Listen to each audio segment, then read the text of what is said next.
terve ja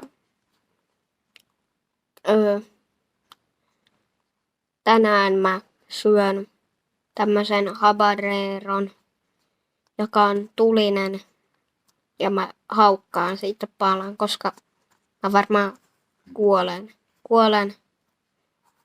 jos mä jos mä vedän tän kokonaan. Tää on niin tulinen oikeesti.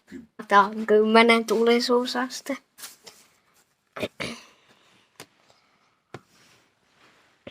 Tässä on tämmönen pala. Mä uskallan syödä vaan tämmösen. Mä ehkä syön toisen palan.